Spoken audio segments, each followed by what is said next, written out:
High আমার প্রিয় বন্ধুরা, কেমন আছো তোমরা সবাই? আমি ক্লাস করার টাইমে প্রতিনিয়তই খেয়াল করছি তোমাদের মাঝে বয়লার প্লেট কোড নিয়ে একটা ঝামেলা, মানে হচ্ছে স্কেলিটন সি শার্প প্রোগ্রামিং এ। সো আজকে আমি এখানে এসেছি, বা আমাকে তোমরা এখানে দেখতে পাচ্ছ এই কারণেই যে আজকে আমি তোমাদেরকে শিখাবো কিভাবে তোমরা প্রপার ওয়েতে সি শার্পে বয়লার প্লেট কোড, অর্থাৎ যেই কোডটা না লিখলে কোনো ধরনের ফাইল বা মানে কোডিং যে প্রোগ্রামিং তোমরা তৈরি করতে না চাও এটা রান হবে না, এবং কিভাবে তোমরা সি শার্প রান করবা, প্রজেক্ট ক্রিয়েট করবা, সেই সব জিনিসগুলো। So without West any more time, let's start our today's videos. At first we are মানে আমাদের কি অ্যাট ফার্স্ট আমাদেরকে হচ্ছে ভিজুয়াল স্টুডিও কোড, এই যে এটা ওপেন করতে হবে। ওকে, অবশ্যই কিন্তু এর আগে তোমাদের কম্পাইলার ইনস্টল থাকতে হবে। ডট নেট কম্পাইলার বলতে ওটা হচ্ছে আমাদের ফ্রেমওয়ার্ক যেটা বলে। স্যার এখানে আসার পর এরকম একটা ওয়েলকাম নোট দেখতে পাবা, জাস্ট এটা কেটে দিবা। কেটে দেওয়ার পরে এখানে যে থ্রি ডট দেখতে পাচ্ছ, মানে আমাদের মেইন হচ্ছে থ্রি ডট কাজে পরে আসি। ফার্স্ট হচ্ছে আমাদের একটা ডাইরেক্টরি বা মাদার ফোল্ডার সেট করতে হবে। সো মাদার ফোল্ডার সেট করার জন্য আমরা হচ্ছে যে এইখানে ফাইলে যাব। ফাইলে যাওয়ার পর এই ওপেন ফোল্ডারে ক্লিক করব। ক্লিক করার পরে যে কোনো একটা ফাইল লোকেশন সেট করব এবং তারপর একটা নিউ ফাইল তৈরি করব। নিউ ফাইলের নামটা আমরা যে কোনো কিছু দিতে পারি, আমি এখানে দিচ্ছি সি শার্প। ওকে, সো সি শার্প দেওয়ার পর এইখানে যে ফাইলটা সিলেক্ট করলাম, সিলেক্ট করার পর এই সিলেক্ট ফোল্ডার চাপ দিলাম। তখন হচ্ছে এই ফোল্ডারটা হচ্ছে আমাদের মানে মাদার ফোল্ডার সেট হয়ে গেল। এখন এর ভিতরে হচ্ছে আমরা সকল ধরনের প্রোগ্রাম বা যেটাই বলি ওইটা আমরা তৈরি করব। সো এখন হচ্ছে আমাদের কি করতে হবে, ফার্স্টে মানে সি শার্পের প্রজেক্ট বা কোড রান করার জন্য ফার্স্ট হচ্ছে আমাদেরকে এর প্রজেক্ট ক্রিয়েট করতে হয়। সো প্রজেক্ট ক্রিয়েট করার জন্য আমরা কোথায় যাব? আমরা এই যে থ্রি ডট কিংবা এখানে টার্মিনাল, অর্থাৎ যেখানে টার্মিনাল লেখা থাকবে এই তোমরা ওইখানে যাবা। টার্মিনালের পরে যে নিউ টার্মিনালে এটাকে কিবোর্ডের শর্টকাট কি হচ্ছে কন্ট্রোল শিফট এবং হচ্ছে ব্যাকটিক। ওটা তোমরা মানে এক একজনের কিবোর্ডে এক এক জায়গায় থাকে। যাই হোক, এইভাবে হচ্ছে তোমরা একটা নতুন একটা টার্মিনাল খুলবা। টার্মিনাল খোলার পরে আমাদের এইখানে যেই জিনিসটা দেখতে হবে, এখানে হচ্ছে ডাইরেক্টরি, সিডি ডাইরেক্টরি। এখানে টার্মিনালটা আমাদের আছে কোথায়? সি শার্প এই ফোল্ডারের ভিতরে, অর্থাৎ আমরা যেই ফোল্ডারে ক্রিয়েট করলাম এই ফোল্ডারে হচ্ছে আমাদের এই সি শার্প, এইখানে হচ্ছে আমাদের এই কমান্ড আছে। সো এই ফাইলের ভিতরে আমরা একটা সি শার্পে প্রজেক্ট ক্রিয়েট করব। সি শার্পে প্রজেক্ট যদি আমরা ক্রিয়েট করতে চাই, ওকে, সি শার্পে প্রজেক্ট যদি আমরা ক্রিয়েট করতে চাই তাহলে আমাদেরকে যেই কমান্ডটা লিখতে হবে বা যেই লেখাটা সেটা হচ্ছে নিউ নিউ কনসোল -n। এইটুকু কোড তোমাদেরকে লিখতে হবে এবং এরপরে হচ্ছে অর্থাৎ সি শার্পে যে প্রজেক্টটা আমরা ক্রিয়েট করব ওইটার আমরা কি নাম দিতে চাই, যে লাইক এখানে আমি এইটার নাম দিই হচ্ছে সি শার্প বা সি শার্প ডেমো, এই নামটা হচ্ছে আমি দিচ্ছি। ঠিক আছে, সো এইখানে তোমরা কি লিখবা? .NET new console -n। এই -n এর পরে ওই প্রজেক্টের আমরা কি নাম দিব সেটা হচ্ছে এই নামটা লিখবো। যদি আমরা কেউ প্রজেক্টের নাম দিতে না চাই, জাস্ট আমরা এইটুকু লিখবো .NET নিউ কনসোল। এইটা লেখার পর এন্টার চাপ দিয়ে প্রজেক্টটা ক্রিয়েট হবে। আর আমরা যদি ওই প্রজেক্টের নাম দিই, এটা মানে একটা এফিশিয়েন্ট ওয়েতে আমরা প্রজেক্টটা ক্রিয়েট করছি, যার জন্য হচ্ছে এইখানে আমরা লিখবো .NET নিউ কনসোল -n। আর এরপর হচ্ছে এইখানে হচ্ছে তোমরা যে কোনো নাম দিতে পারবা। এই যে সি শার্প ডেমো যে দিছি, আমি আমার প্রজেক্টের নাম দিচ্ছি সি শার্প ডেমো। সো এটা লেখার পরে কিংবা তোমরা যে কোনো নাম দিয়ে তারপর হচ্ছে এন্টার চাপ দেবা। এন্টার চাপ দিয়ে হচ্ছে এখানে তোমার কি একটু টাইম নেবে, টাইম নেওয়ার পর হচ্ছে ওরা এই প্রজেক্টটা ক্রিয়েট করবে। সো আমরা এই যে এখানে দেখতে পাচ্ছ যে সি শার্প ডেমো নামে হচ্ছে একটা ফাইল চলে আসছে এবং এর ভিতরে আদার্স কিছু ফাইলস আছে। সো এগুলোরও অনেক কাজ আছে, এটা তোমরা পরবর্তীতে জানতে পারবা। কিন্তু এইখানে যে প্রোগ্রাম ডট সিএস, এটা হচ্ছে আমাদের ডাইরেক্টরি বা মেইন ফাইল বা না ডাইরেক্টরি না, এটা হচ্ছে আমাদের একটা ফাইল যেটা হচ্ছে অটোমেটিকলি তৈরি করে দিয়েছে। এই ফাইলের নাম কি? ফাইলটার নাম হচ্ছে যে প্রোগ্রাম ডট সিএস। সো এই মুহূর্তে আমরা দেখবো হচ্ছে আমরা কিভাবে বয়লার প্লেট কোড লিখতে পারি। সো সি শার্পের বয়লার প্লেট কোড লেখার জন্য আমাদেরকে ফার্স্টে যেটা লিখতে হবে সেটা হচ্ছে ইউজিং সিস্টেম, এসটা বড় হাতের,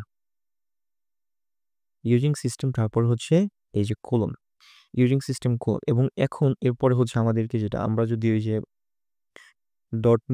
নিউ কনসোল শুধু দিয়ে আমরা যদি ফাইলটা ক্রিয়েট করি তাহলে আমাদের লিখতে হবে, কিন্তু আমরা যদি ডটনেট নিউ কনসোল -n দেওয়ার পরে হচ্ছে যে সি শার্প ডেমো অর্থাৎ প্রজেক্টের নাম দিয়েছি, সেক্ষেত্রে আমাদেরকে এই প্রজেক্টের নামটা এখানে ইনক্লুড করতে হবে। সেটা কি করে? সেটা হচ্ছে এটা লিখবা নেম স্পেস, তারপর হচ্ছে আমাদের এই প্রজেক্টের নাম সি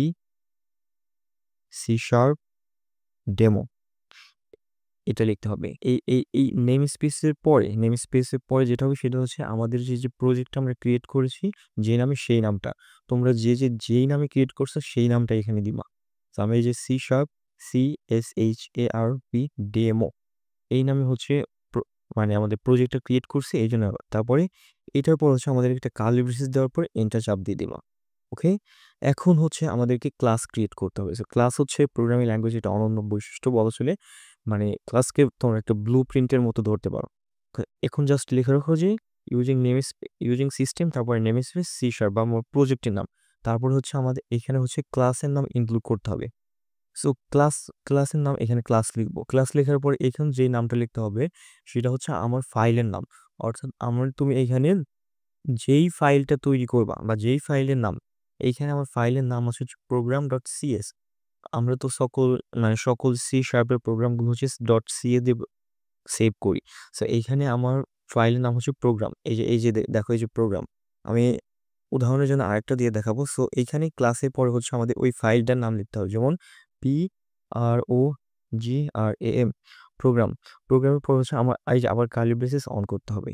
এই যে তারপরে হচ্ছে এন্টার চাপ দিয়ে নিচে দিয়ে দিবা। এখন যেই কাজটা করতে হবে আমি তোমাদেরকে আরেকবার দেখিয়ে দিচ্ছি, সেটা হচ্ছে যে এখানে আমি আরেকটা ফাইল ক্রিয়েট করলাম, এটার নাম দিব হচ্ছে hello.cs। ওকে, hello.cs এই ক্ষেত্রে হচ্ছে আমরা কি করব, এই যে ইউজিং সিস্টেম তারপর হচ্ছে নেম স্পেস আমার ইয়ের নাম সি শার্প ডেমো, তারপর হচ্ছে কার্লি ব্রেসেস। এখন এই যে ক্লাস হচ্ছে এখন এই মুহূর্তে ক্লাসের উপর কোন নামটা হবে, ক্লাসের পরে হবে যে হেলো, কারণ আমাদের ফাইলের নাম কি, এই যে আমাদের ফাইলের নাম হচ্ছে হেলো। ওকে, তারপর যে কার্লি ব্রেসেস দিবা, এটা হচ্ছে মেইন জিনিস। ওকে, এটা আমি জাস্ট উদাহরণের জন্য তোমাদেরকে দেখালাম।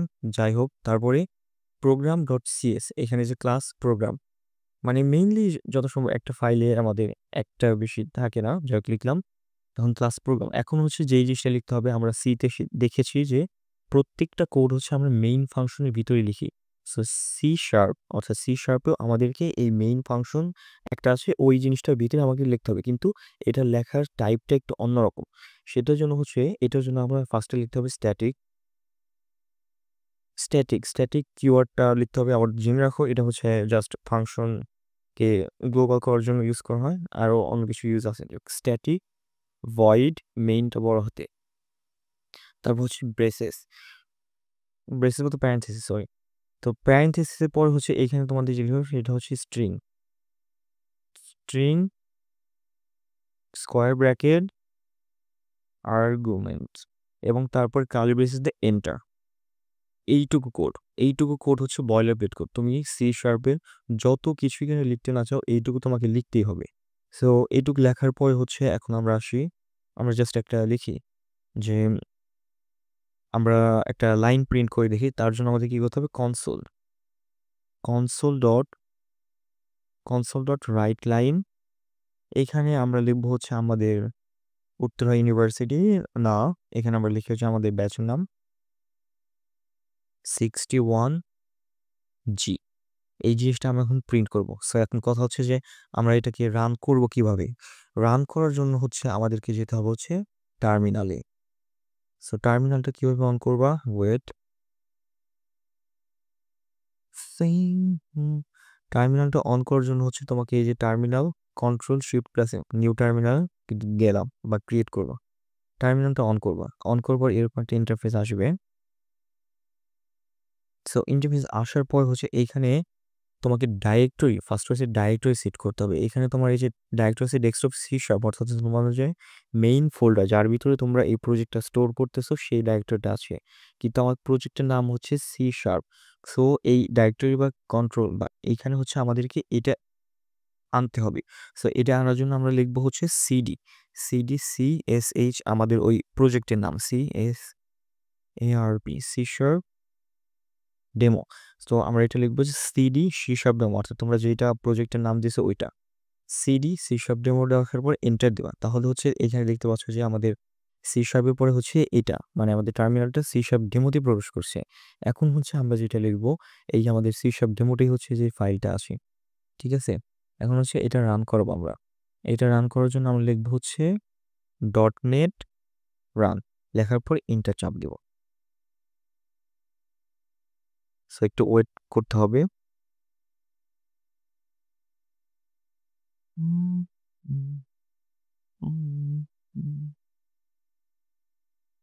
এই যে 61G, আমি যদি আরেকটু জুম করে দেখাই 61G এই যে প্রিন্ট হয়ে গেছে।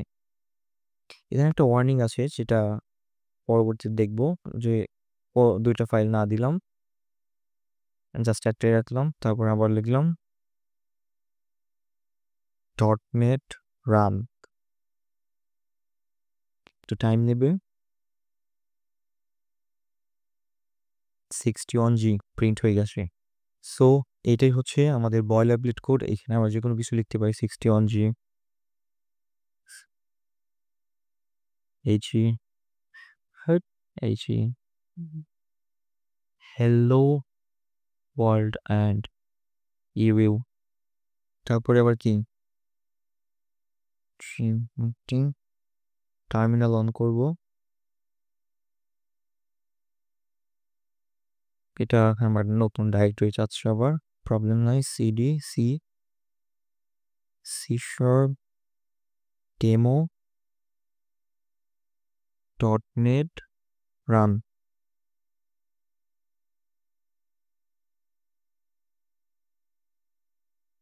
এই যে দেখতে পাচ্ছ 61G হ্যালো ওয়ার্ল্ড ইউ।